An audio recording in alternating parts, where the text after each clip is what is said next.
Encourage the patient upon compliance with recommended medication management. Report to the physician regarding any unresolving symptoms, despite compliance with recommended medication intake. Inflammatory bowel disease.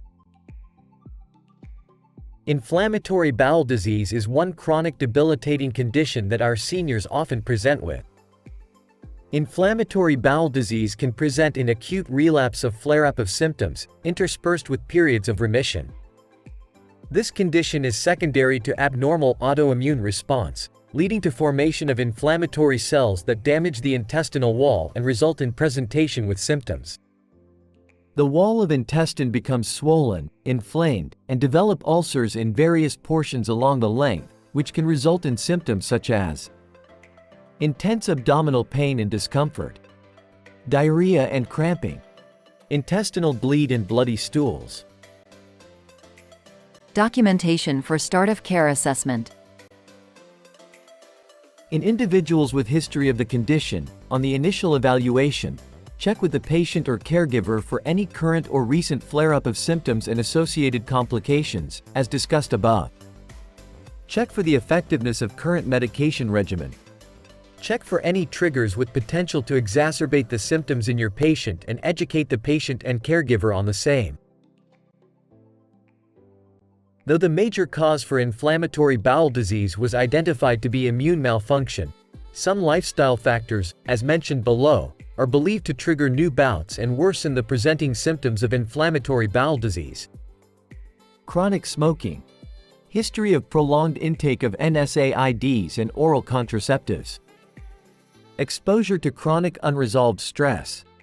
Prolonged intake of diet rich in fat and sugar. Increased alcohol intake. Complications of inflammatory bowel disease. In individuals with history of unresolving symptoms and increased frequency of symptom presentation, check for development of complications as listed below.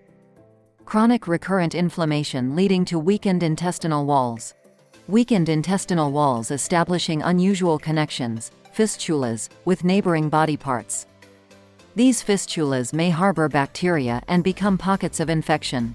Weakened intestinal walls developing ulcers and in severe cases, even intestinal perforation with severe blood loss. Shock from acute blood loss due to intestinal perforation. Chronic anemia secondary to recurrent episodes of intestinal bleeding and blood loss. Damaged portions of intestines causing bowel obstruction, limiting flow of digestive contents. Compromised digestion and absorption of nutrients and water from the damaged portions of the intestine, leading to reduced appetite, malnutrition, dehydration, and unhealthy weight loss. Patient education for weekly visit notes.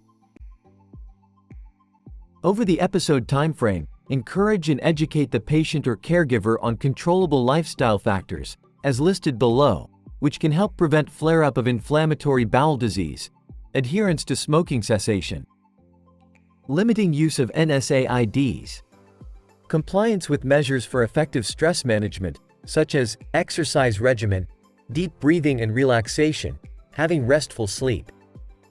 Intake of low-residue diet to help relieve abdominal pain, discomfort, and diarrhea.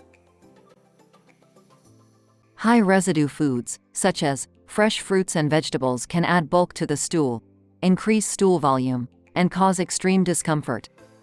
Avoiding these foods in the diet can offer improved relief of symptoms and better outcome for patients with IBD. Controlling alcohol consumption. Controlling concentrated sugars in the diet. Reduced intake of high fatty foods. Documentation for weekly visits and follow-up assessments.